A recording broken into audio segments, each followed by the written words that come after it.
Live your life within the moment, and don't go wait until the morning. You never know when it is over. All that I know is we'll get older. So let us dance this night away.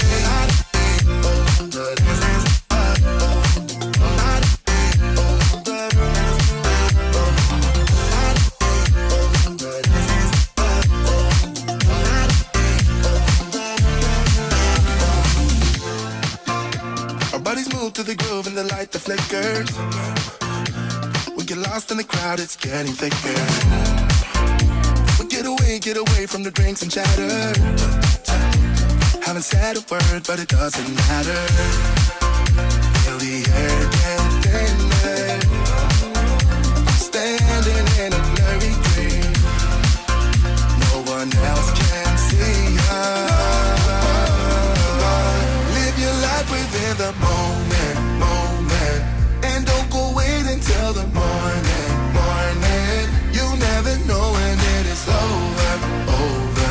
All that I know is we'll get older. So let us dance this night away.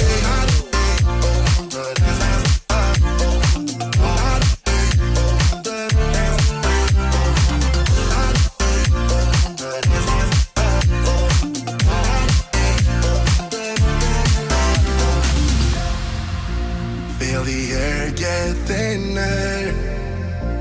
I'm standing in a blurry dream.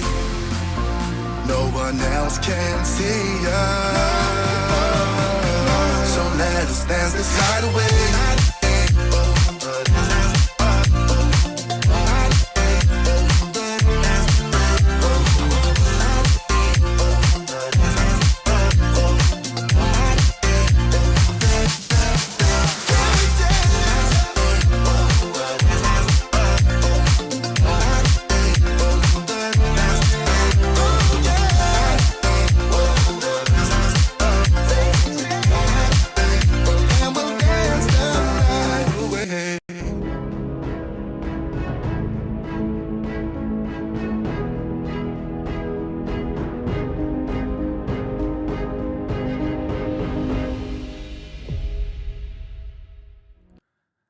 Good evening and welcome back to Be More Super Live with myself and Dan the man that can. Dan, how are you, sir? A little bit groggy, but I'm doing all right. Couple of days away. I know you went to Spain. Very nice. Yeah, I went to Spain for all of 23 hours, and we had one of those things where I had to go and watch a football game for the. Sorry, I'm turning your show into a football show already. I went to go and watch a football game in Spain. They played Tuesday night, and our flight home wasn't until 5:00. So we thought it's a great opportunity to get some sun. We're having the best time, but there is a heat wave at the minute that the Europeans have dubbed Cerberus, and it was 43 degrees in Spain. So it was too hot to sunbathe. Oh, what? What? At least you should have come back with a bit of a sunburn just as a badge of honour. Just to say, I've been to Spain, I've come back. But as long as you've enjoyed yourself, that's all what matters. To all the viewers and listeners out there, we are going to be back every Wednesday, unless Fudge gets an invite to Spain again. It happens. Or whoever. It happens. If anyone out there wants to invite him to any events, he's up for anything, birthdays, bar mitzvahs, you name it. But what a show we've got this week. I'm so excited. So we're going to be covering off a bit about the actors' strike, because obviously last week we was on the precipice. Is that the word? Precipice? No, the edge. I'd have gone with vinegar strokes, but precipice sounds a lot more, culturally friendly. I'm trying to sound intellectual. But yeah, So the strike was rumoured, and obviously we're going to talk about what's happened. And then we've got a great guest. This is our very first live guest. So from doing this show for the last couple of years, I've always pre-recorded my interviews. And this guest is a phenomenal guest. She's an independent filmmaker. It's Lisa Downs from Life After Movies. And I can't wait. I really can't, because she's such a nice person in person as well. I met her a few years ago. But she does some amazing documentaries, which we're going to chat about very, very soon. So she should be with us in about 10 minutes. So I cannot wait. But yeah, the actor strike. How crazy is that? Since 1960, it hasn't happened. And now, for the first time since 1960, the writers and actors have gone on strike. Sounds like great timing for us doing this show. I'm really glad I've joined in at this point. And well, we've got some cleaners coming up that's worked on Zack Snyder's Justice League. Brilliant. Can't wait. So I'll tell you what then. Why don't you tell us what it means? What does this mean for the movie business, for the industry, and whatnot? Well, to give you a few examples. So imagine if you was an actor and you was working in Hollywood and you were in a big franchise movie, say Final Destination, okay? Mm-hmm. And they bring you back to appear in Final Destination 5 using old footage. Do you think that you should get paid for that? Yeah, pretty much.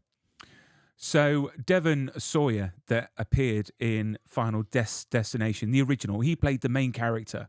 So basically, he appeared in Final Destination 5 and didn't get paid a penny because the studios didn't think he deserved anything, which I think is absolutely crazy. And then, if that isn't crazy enough, do you recognise this guy? Oh, is that Zordon? Yeah. So his name's David J. Fielding. Okay. So he goes into the studio, right? Films his scenes, and he appears in every single episode of Power Rangers in 1993. Every single episode. Guess how much he got paid for that day for doing that work?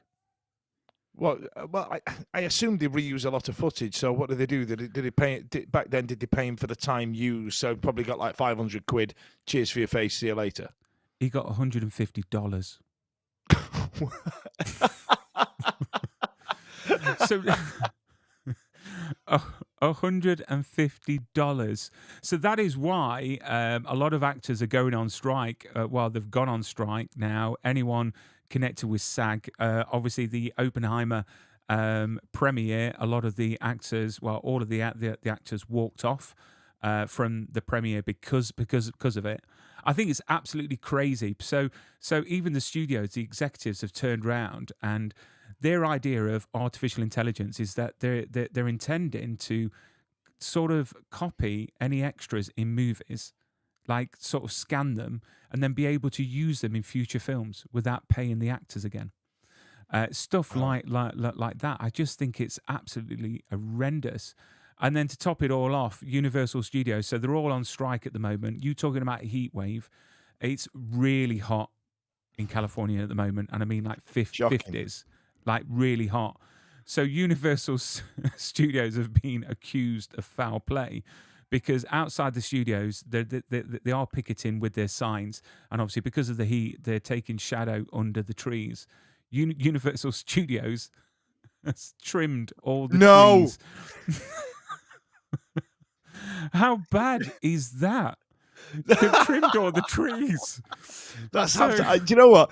We didn't practice that. I was going to ask you that question. I love that you had visual prompts ready. That's absolutely blown me away. So they've chopped down the trees, and that's what we would call in the football game top shit housing. Yeah. I mean, I feel really sorry for him. I mean, the thing is that they're picketing and striking for an amazing cause. I mean, at the end of the day, they have got to make at least $26,000 a year to actually qualify for healthcare. And a lot of these actors are not even hitting $26,000, so they don't get healthcare. And we know in the States, healthcare, it's all privatized. It's all a money thing. We're very lucky in the UK with the NHS. Yeah, long waiting list, but it's free from the start to the finish of whatever condition you've got. But I've got to say, you know, they are doing such an amazing job, but it will mean a knock-on effect. It really does. And then an executive said that what they're planning to do is carry on like not negotiating because they want to get to the stage where these writers, for example, are that bad off that they'll lose their apartments, they'll lose their lives. That's how the executives are being. They literally are not even thinking about the actors. So I mean, we're going to follow this throughout the show each week, because Well, I think hopefully we're going to have to, Brian. We haven't got hotels to talk about. If that is true. That is true. So things, maybe we can get someone that's striking live. I don't know. But do you know what? I'm really looking forward to this guest. Again, Life After Movies, produce the most amazing documentaries, and I want to introduce the next guest, our very first live guest. It's a wonderful Lisa Downs. Let's see if this works. Hello, Lisa. Hello. Can you hear me okay? I can hear you perfectly. Thank you so much for joining us live. Oh, good. There's always the nervousness with the live. I don't know how good my internet is. I have dogs. So bear with me. They bark a lot. How are you both? Oh, I am fine. Dan, how are you? I'm on a 2-day hangover, Lisa, so you're going to have to be gentle with me this evening. I will be. Well, at least hopefully it was worth it. Honestly, I went for a football game. There was no goals, and I think I watched about 10 minutes of football in the end. But I was in Spain, so everything's all right. Every cloud. Yes, and I've got to say, Dan does it very well. You drink very well, Dan. I've got to say, from experience of watching you, you're definitely a professional. This is chamomile tea right now. It's all a front, really? Brian. Sure it is. Yeah. Wow, and you were drinking wine last week. So we'll have to get a referee's decision on that, if it is tea or wine. But Lisa, thank you so much for joining us, because I'm so excited. I've been a fan of your work for many years, and it's really nice to actually. That's because it takes years to do them, so you can technically say that, even though I've only had 2 out. So thank you. But what a two, I've got to say. And obviously we've got Life After Flash, which you had. I'll bring it up to the camera. There you go. Yes. So Available now from lifeaftermovies.com. Oh, there we go. And I'll put that at the bottom there. You see, I'm prepared. Look at that. So this was your first ever feature, Yes. which is a fantastic documentary. Dan, you're a massive fan of Flash Gordon, aren't you, mate? Yeah, I'm a bit of a geek with it. There was part of me. Brian and I went to a weekend back in February where one of the elements was dressing up, and it was a 90s break. Had it been before that, you'd have seen me in the full jumpsuit without shadow of a doubt. The problem with Flash Gordon and Fancy Dress, there's too many costumes to pick from. It outdoes itself. It's a splendid, marvelous film. Do you know what? And I thought, I had a thought then. I should have gone as Brian Blessed. I really should have. Do you know what I mean? Maybe next time. Or Fico with the pipe. Oh, do you know what? It's just a fantastic film, and to see this documentary on our screens was just magical, because again, we don't realise the backstory of Flash. We all loved it as kids and when we were younger. But, we learnt a lot in the documentary. So we're just going to quickly touch on The Flash and then Navigator, which is my personal favourite. And then we're going to talk about your future projects and try and get some stuff out of you. Your secrets on future projects that you may not be able to announce. But, I mean, when you were making Flash, at what point did you realise that it was going to turn out so good? I thought you were going to say, when did you want to quit? Well, many. It's so hard because objectively I can look back on it. Well, first of all, there was a time that I didn't even know if I would finish it or not, but you have to. But when I look back on it, I can appreciate the hurdles and the bits that I'm not happy with and what I went through. And if I could go back and redo it, I guess technically I could, but I won't. I would change a lot, but I feel like I'm improving with every documentary. But I never kind of was editing it going, oh, this is like really brilliant. The only bit that I really loved, and I was like, I'm really proud of this bit, was the ending. like the lead into Alex Ross and Brian Blessed, and then the credits. And I had that first, and I was like, I'm really excited. Every time I had a low point, I would go and watch my ending and kind of get back into it. But I mean, I don't think I ever had a moment where I was like, I'm making the greatest documentary, because it's definitely rough around the edges, but I feel like it has heart, which I'm really proud of. You get quite a lot of making of documentaries or TV series, and they're kind of like really great as a piece of information, and you learn a lot of things, but I feel like mine has heart. So I'm proud of that element. Definitely. I mean, obviously, there's a lot of work that goes into your documentaries. I mean, how long, roughly, on average, does it actually take to film these films, and how much footage is left on the cutting floor compared to what we see on screen? So the filming process, it varies. When we started Flash, we first contacted Sam in October 2014. This is coming up to 10 years. Wow. We started filming January 2015, and it was actually finished the end of 2017. Then 2018 was a whole year of trying to work out the distribution process, sales agents, trying to sell it, film festivals. How do we do this? Someone once said to me, the hardest thing about making a film is once you've finished it. And I was like, don't be stupid. Like, you have no idea.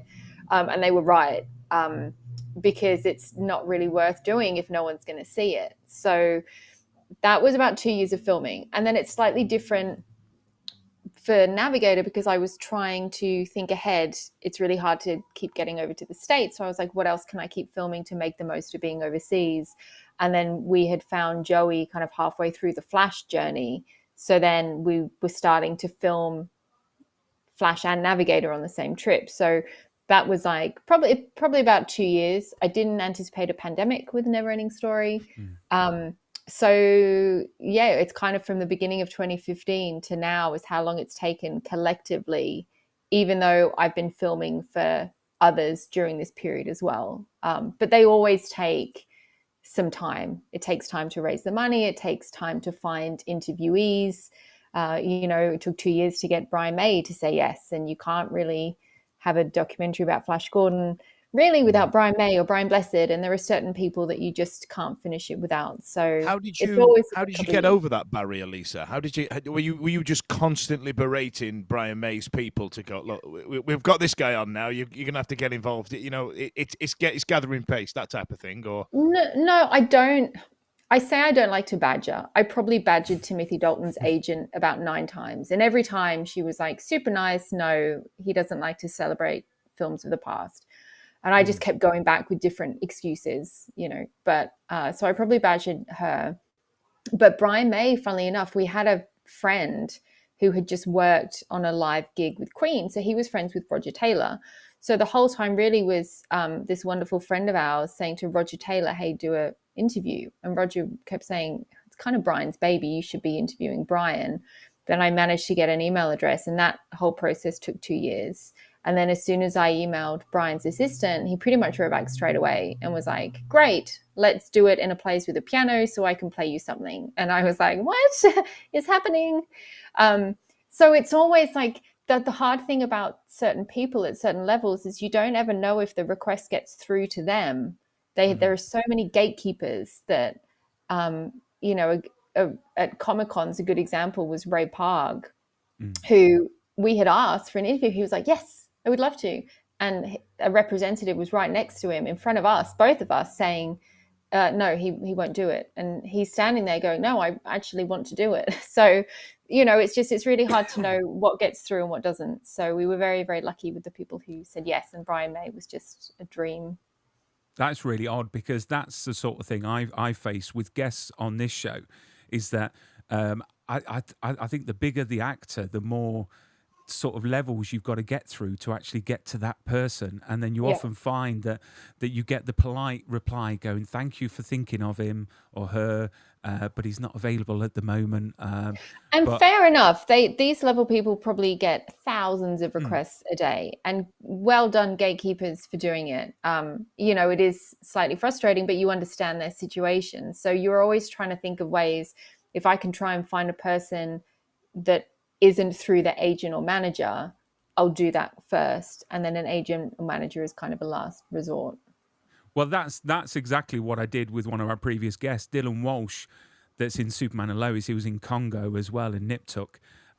He's not on social media, so I actually got him through his wife.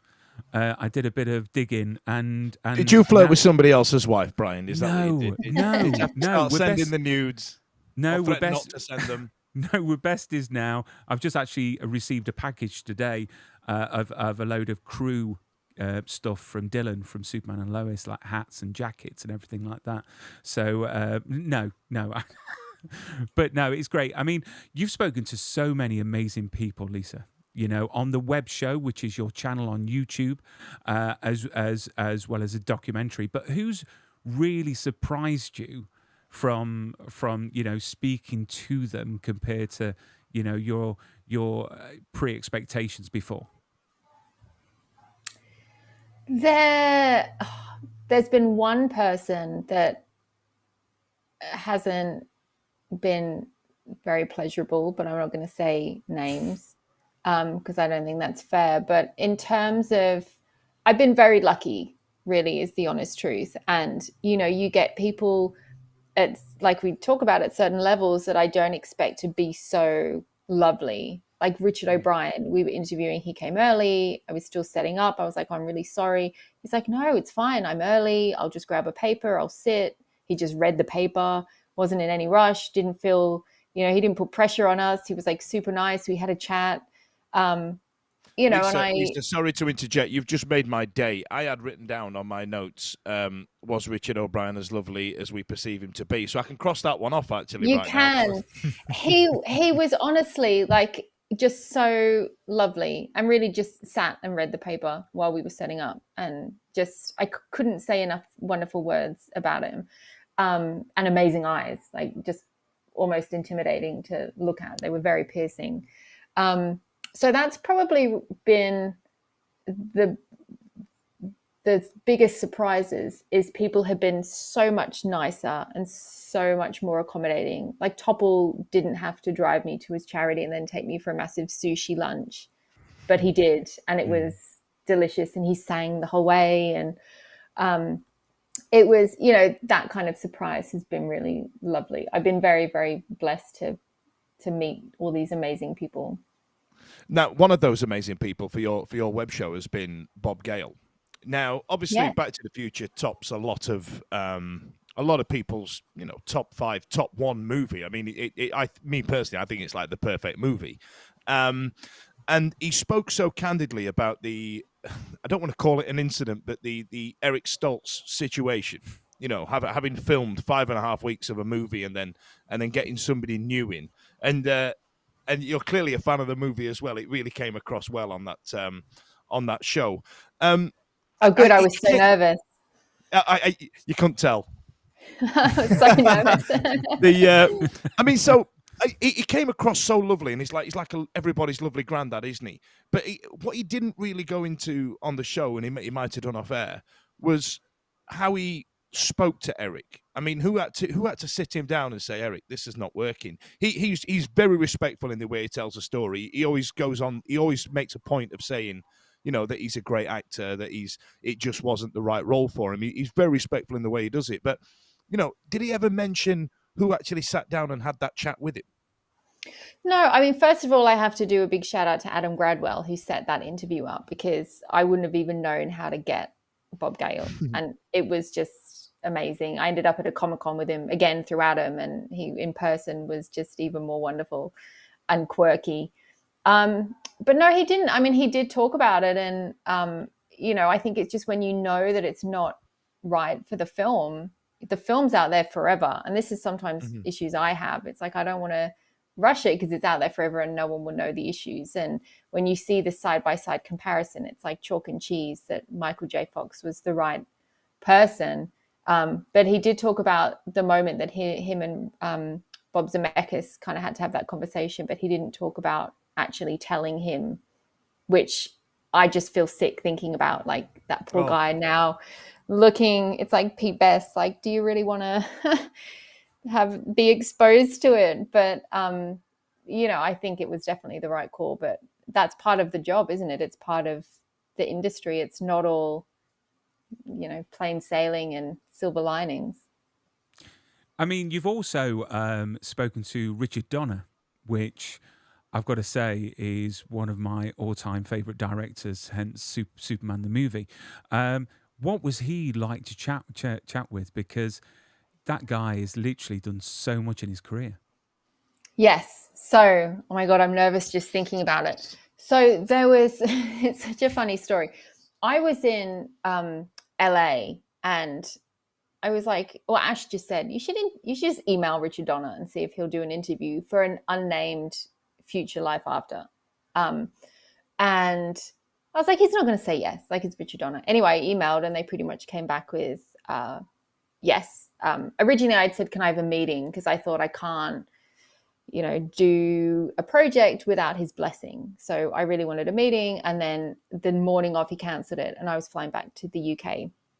And so I was so disappointed and gutted.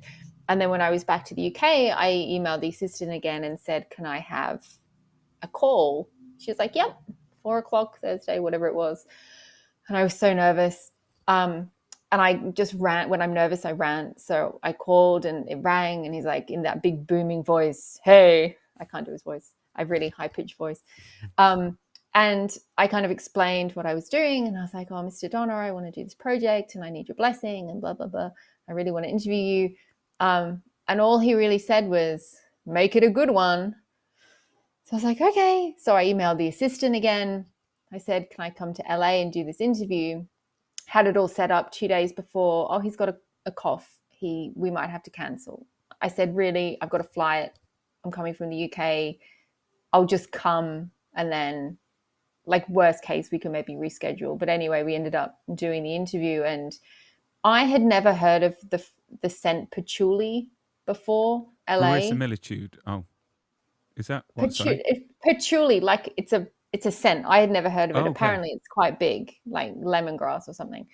And I was staying with a friend in LA and I didn't have any perfume. So I borrowed her perfume and it happened to be patchouli, of all the random days to wear patchouli. And I got to his office and you go in and there's like Lost Boys posters and all these films and then a big sign on the reception desk saying, if you are wearing patchouli, please do not come in the office and you need to reschedule your meeting. And I was like, oh my God, like, what am I going to do? Of all the days to discover that patchouli is a thing and this sign is here, is someone allergic? Are they going to have a reaction? And I just thought, I can't tell anyone. So I just didn't say anything, hoping, someone didn't die of some kind of reaction to this patchouli. And it turned out obviously to be fine. And he was so big. I was so nervous. I didn't even think to ask for a photo, but I got him to sign a poster. But just like you kind of walk away wanting him to adopt you. He's just the nicest person like in the world. And so like gracious and we must have been there for about an hour.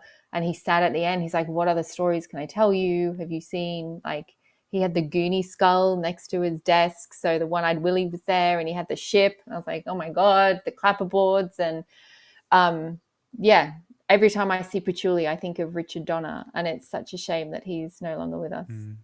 So when can we expect Life After Lethal Weapon? Is that There is, well, the good thing about Richard Donner is he's done so many classics. I feel like, obviously I was there for a reason. I didn't just like go and ask him one question about Flash. I put him in Flash thinking the more faces I had in it, the better it would sell, which apparently isn't the case. So that's why he's in Life After Flash. But I was there for a reason, but I won't say which yet. That is fine. But we wanted to touch on Life After the Navigator, which is just there as well. I've got about 5 copies of this, and I don't know why. I don't know if I've just like literally just bought more. People keep giving them to you, well, offloading them.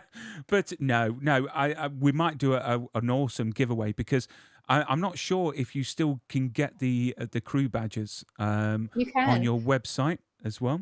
There we You go. For the can. The flash. Navigator actually has a new design coming out because I ran out and I had to get them reprinted, and the new people did a different kind of difference. So there will be a new one. But also, what I liked about Navigator, I did a limited VHS run with Lunch Meat VHS, which sold out, which I was very excited about. So I like the idea of doing VHS releases. Have you got any more plans on maybe bringing Joey over for the documentary? Because I know that you did one in Southampton, and I couldn't make it, and I'm yet to meet him in person. I've had him on the show, absolutely an amazing guy to chat with, but I'd love to attend another event like a Q&A or a convention with yourself and him.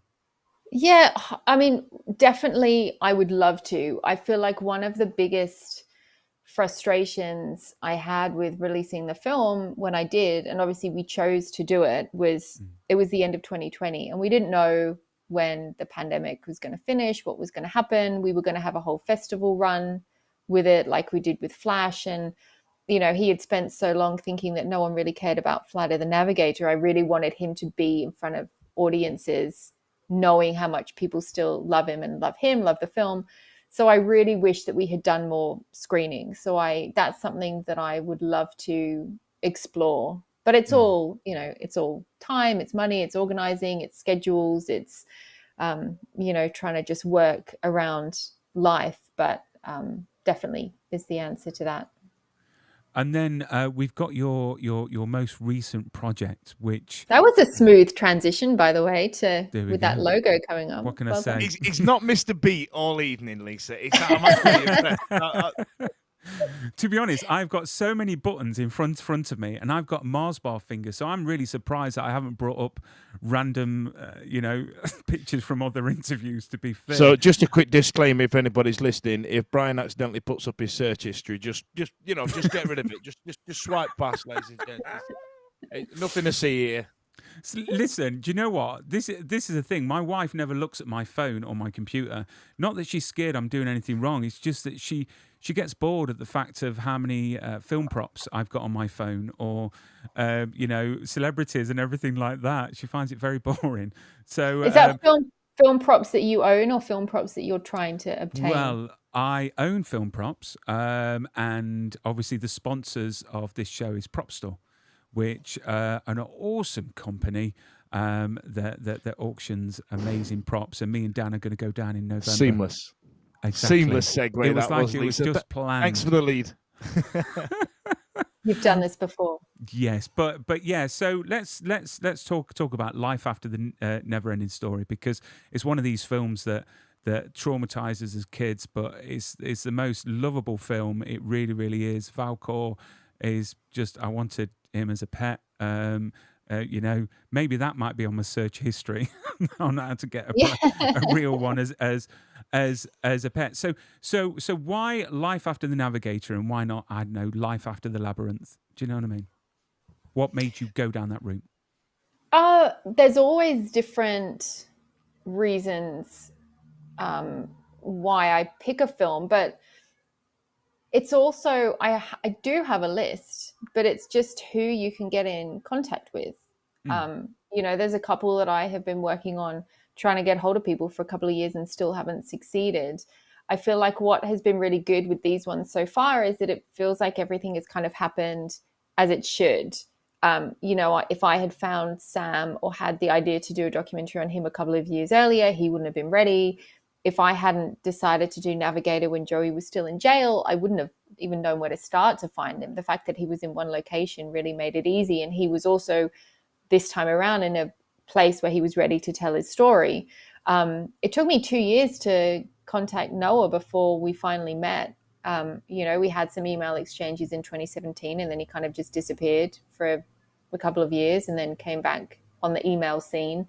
And there's been definitely a lot of emails going out in between. So I have a list of films that I would love to do. It just works out this order because of timings, and it's the right time to do it, I think. I mean, with the trailer, it shows the amount of people that you had in the documentary, from composers to voiceovers for Valcor, the legend, No, and then right? you know, the cast as well. And I know that Randall Kleiser sort of helped you out with Navigator in the way of getting the cast together and everything like that. So how difficult was it to actually get all the pieces together on this project? This was probably back to the level of how hard Flash was. You know, one of the people that we interviewed that isn't in the teaser was one of the bullies. And I found two of the bullies. One of them was willing, one just replied once on Facebook and then just kept ignoring me. So I figured he wasn't interested. Again, trying not to badger, but just making sure that, you know, I knew the no was a no. So yeah, some people were hard to track down. Some people were only through agents. But yeah, it was definitely harder on this one because there wasn't just one person helping with majority of the cast. It's been challenging. I'll just leave it at that. Yeah, go on, Dan. Sorry, when it comes to picking the stories, as you alluded to, you said you had a list. Do you specifically search out ones that have got a bit of a story behind them? For example, Joey, and in this one, Noah. Like, you know, there's clearly a story to tell there. Is that the bit that grabs you in, or do you kind of pick the movie and the story comes after, as it were? You kind of pick the movie and the story comes after. Most of the time. I mean, obviously, this is my third, but working on more. And with Sam, I didn't know what his story was. Originally, it was going to be probably more of a making of, and then his story kind of came out after talking to friends. And then I had to sit down with Sam and say, hey, this is what your friends have said. Are you okay with me covering these? Do you want to talk about these points? You know, all the stuff about his brother and his marriage. And he had not talked about any of it. And I had asked about his family once and he was very closed off. So I was like, okay, I won't touch on that with siblings. And then it all came out through the friends. Joey was obviously different. You can Wikipedia him. And it was really just, he did this, and now he's in jail for robbing a bank. But there was so much missing. You just knew that there was a story there because someone doesn't just go from being in an amazing 80s film to robbing a bank without something traumatic, wonderful, terrible, life-changing happening. So I kind of knew that there was going to be an interesting story there. I think, sorry, I'm starting to freeze, I can see.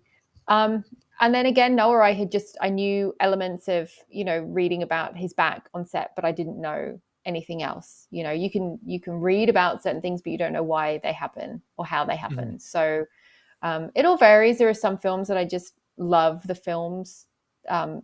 So they'll probably end up more makings of than stories with like a biographical story, but you just don't know until you start. Mm-hmm. I mean, obviously, this movie is loved by millions. So, what is your, you know, intention for the fans to take away from watching this? I mean, you know, we all know about the film, but it's great to get the insight and the human side of things. So, what's the takeaway that you're intending people to take? It's really hard to say because I don't want to make people think something that they might not have thought. Everyone will see the film differently. Everyone sees Neverending Story differently. I think some people will probably watch it and I hope be taken back to their childhood. Not everyone had the best time on the film. So, you know, we tell that story. But I hope that people will just come out of it learning something, maybe wanting to rewatch the film, maybe remembering how great the 80s was and how youth is, and maybe getting their childlike spirit back, or, you know, putting the phone down and reading a book. I don't know. It's really hard to say because you don't want to assume someone will take something one way than when they might take it another, because every experience is different. I just hope they enjoy it and that I did the Neverending Story justice, because it is such a special film. And when is this going to be released? Have we got a release date yet? We are close. So we are looking to start premiering at festivals September, October, and then we will probably release it. It'll probably end up early next year because obviously next year is also the 40th anniversary. So we're in the edit. I finished all the interviews. Very sadly, Wolfgang had actually agreed to an interview in 2020 and we had tickets booked, and then the pandemic closed borders, and then obviously he is not around anymore. And Tilo Pruckner, the Nighthawk, also agreed to an interview, and I was ready to fly to Germany, and he passed about 3 months after the borders shut. So, that's probably going to be my biggest regret from the documentary, but I hope that I still celebrate them in the film, how people talk about them. Wolfgang's seems like certainly a character. So I hope that people will learn more about the stories and the personalities behind the names that you know from the credits. And then you can pre-order, if I'm right in saying, right now on your website. You can. And it helps towards the post-production costs. So it's, it does help. You can pre-order in the shop. And is there going to be a swanky, posh premiere for this at all in the UK? I hope so. I would like to do some kind of screening like I did with Flash for backers I say backers, I didn't crowdfund this, but long-term supporters of the Life After movies and those who pre-ordered back in 2021 when I thought it wouldn't take this long. Me and Dan will be there. Yes, please send us an invite. We'll go to anything. Me and Dan. I would love to. Especially after not having any screenings really for Navigator. I really want to make this one a fun release. Okay, we're going to play a little game now. How good is your poker face? Is it quite good? No. Okay. This is going to be great, Dan. So we're going to fire some Life After titles, and we're going to see your face, and let's see if yeah. Is this that I'm working on, or is this that I? It could be. This might give you ideas for future ones, or it could be the ones that you might be working on. So, Dan, do you want to fire I'm ready. a couple? I was keeping an eye for the poker face there. I've noticed she's I'm smiling already. I'm terrible. So, I really. Are we going to have Life After the Predator? No, that's a good one. What about Life After the Last Starfighter? Ooh. No. Now, here's a question for you. If I did do Life After the Last Starfighter, what story would you want to see? Oh, that's a great question. What, with the actual actors themselves? If you just heard there was a Life After coming out, what would you think? What would you hope it is? Because this is where it gets tricky coming up with Life Afters. It's like sometimes you have a really obvious one. Sometimes. I mean, my wish list would be Life After the Mighty Ducks because of Sean Wise. Oh, well, wait a second. Did you see that, Dan? No, did it's so funny you say that because I watched the Mighty Ducks last week. That old chestnut. I just watched it recently, Flinch. Yeah, we've seen that one before. I did, and I saw there was a news article about some of the kids' reunion. Joshua Jackson wasn't there, but there was.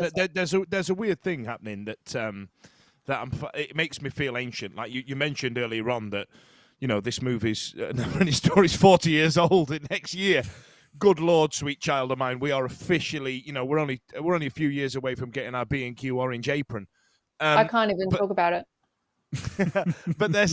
but there's obviously a nostalgia for the 90s and the early noughties now and things like that. So something as late as Mighty Ducks for me would be great. But then also I'd want to see Life After Ace Ventura. And you talk about the story that's told. This was a vehicle for Jim Carrey to essentially do what he wanted to with this movie, and I'd love to be able to explore that because this is when Jim Carrey before he, for lack of a better term, went off the rails for a bit around the Man on the Moon era.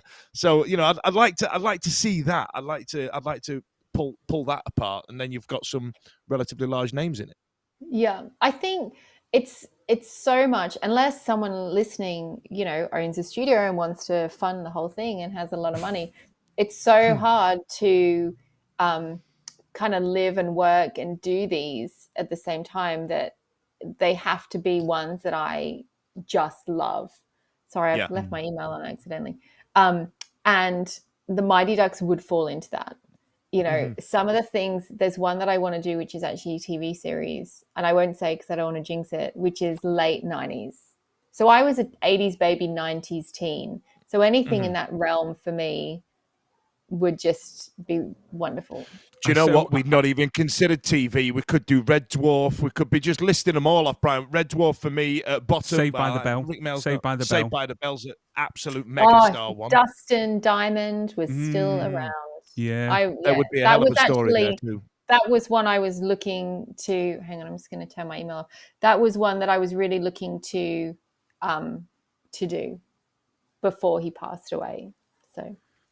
Well, the thing is, I don't want to name the one that I think that you're doing because I've got an idea, but we're going to let the audience keep guessing. But you've got Goodfellas that you're working on. I do. Yes. What an awesome! I mean, is there any cast from Goodfellas that I mean, obviously the pandemic has messed everything up, and then obviously now with the SAG strikes, if you're filming now, you know, it's going to be difficult. I mean, is there any cast that you can share any stories about from Goodfellas? Well, I mean, luckily we don't plan on doing any interviews. I mean, maybe I was when I was going to be out in LA for any screenings that we had, but we don't have anything locked in, which is good because obviously everyone's doing their thing with the strike. But it's just what's really been nice is the narrative is going to be around Christopher, who played Kid Henry, and it's just so. And this was like with Joey. It's so nice when you meet someone, and this is Ash's favorite film. So he was like, "I've done Flight of the Navigator. Can you please do one, which is my favorite film?" And then just randomly, Adam Gradwell again emailed. He's like, "What about Life After Goodfellas? I know Christopher." So I just thought, yes, you know, it's not quite an 80s thing, but opportunity, Ash's favorite film. And it was like just meeting a best friend, and we hung out and we had like chicken wings and beer and, you know, hung out. He lives in Denver. And so I'm really looking forward to going back to film with him again, because what an iconic role he had. And I'll tell you, Mike Starr, who is Frenchie, who and obviously 90s teen, I was like, oh my God, he was in Dumb and Dumber. Mike Starr from Dumb and Dumber. He got out of the car talking. He was like Sam. Like he got out of the car talking. He's like, "Don't, if I forget this story, you have to like remind me of this story. And did I tell you about this time?" And I was like, "Wait for the camera. Just wait." And we went over, we had hired this bar in New York somewhere, like off Pier Space, to do the interview. And he must have talked for about 2 hours after we stopped rolling, with like the owner standing there, like waiting to close. And he was just talking and like, but in a good way. He had the funniest stories, and I could have talked to him for hours. So he was really lovely. And then Kevin Corrigan was also one that I really loved meeting, because he's an amazing artist. He draws, I don't know if you follow him on Instagram, but he has all these sketches of his friends and like actor friends and artist friends. And he brought all his drawings with him and started showing us, and just was really just such a gentleman and so creative. And so I found him a little intimidating because he had just been in so many great films. And then Nicholas Pileggi was probably one of my favorites, who we went to his house. Obviously, he wrote the book, Wise Guy, and then wrote the script with, as he calls Marty. I'm not there yet. I've never met him, hopefully. And we went to his house in the Hamptons, and, you know, he was married to Nora Ephron. And I was like, oh my God, Nora Ephron. And just so tall and such a gentleman, and just was so accommodating, welcoming us into his house. And, you know, I brought him biscuits from Hailing Island, and he really liked them. So I would send him more, and, you know. Hailing Island. I see you bought some Portsmouth-based biscuits. Yeah, exactly. How good is your forget about it now? Did anybody teach you forget about it? No, I can't even do it justice, but I definitely know more about the mafia than I used to. You know, we did like a mobster walking tour, and we interviewed the real Henry Hill's brother, who was a gentleman, but you could see that he had seen a lot. Like his eyes knew that he had seen a lot. And his former fiance we interviewed as well, which was just, you know, so strange, because what we're trying to do with Goodfellas, obviously so much has been made of of the film. We want this to be not only about the people in the film, also hearing from people that you don't really hear about. Like Christopher, I rarely see in interviews, you know, and Kevin and Mike, you rarely see in interviews for it. But also the real Henry Hill and the kind of historical aspect around it and the culture at the time. So I'm really excited about this one. Obviously, we lost Ray Liotta and Paul Savino. We were hopefully going to head out soon to where he lived in America, but pandemic. So, you know, but again, we hope to just make it as much of a tribute to them as we can, because they were exceptional actors. An awesome film, and I'm sure it's going to be an awesome documentary compared to your past work. I cannot wait. So get onto the website lifeaftermovies.com, pre-order Life After the Never-Ending Story. Get yourself the Navigator one and the Flash one, because it helps you as an independent filmmaker, which I think's awesome, because you do all the work yourself, which is admirable. It really, really is. So I'm really excited for the future and to the swanky premiere for me and Dan to come along. If it's just the three of us, it'll be a great time. If no one else turns up. Exactly. Dan with his Earl Grey tea and us with our wine. But Lisa, thank you so much for being a guest. Keep safe and stay super. You too. Thank you for having me. Thank you, Lisa. Wow. So how cool is that? You know what? I cannot wait for that to come out. So Life After the Never-Ending Story. Let me just get rid of this slide. You said I was so smooth. I've still got that slide up there. But oh my God, it's given me like a sense of like sort of nostalgia. But yeah, our eyes did go when we mentioned Mighty Ducks. Mighty Ducks was the one, wasn't it? Yeah, and obviously Sean Wise that plays Goldberg, he's been through some rough times and is on the mend now. It's very Joey Kramer-esque, I've got to say. Very sort of the same sort of story. But again, a lot of the cast of the Mighty Ducks, they've gone in different ways. One's a voice actor now, Scott White, who did the voices for The Sims. He's done voices for Crash Bandicoot. He's done loads of stuff, but he did the voices for The Sims, which I think is great.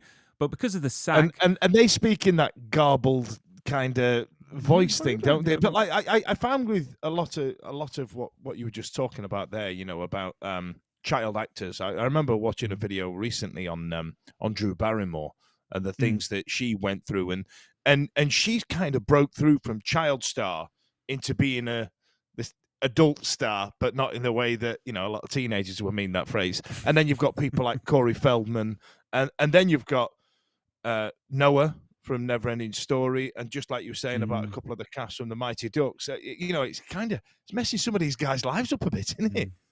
I mean, you look at Corey Feldman. You know what he's been through, which is an interesting story. So maybe it might be Life After the Goonies. You know, I didn't want to say, but I think Life After the Goonies, because again, you've got Chunk. That is now a entertainment lawyer to you know, the celebrities, and there's people that have gone into different directions. But no, I'm looking at the time. I think we are done, Dan. So I want to thank everyone watching and viewing. Please give us a subscribe and a thumbs up and share. We're going to be back next Wednesday.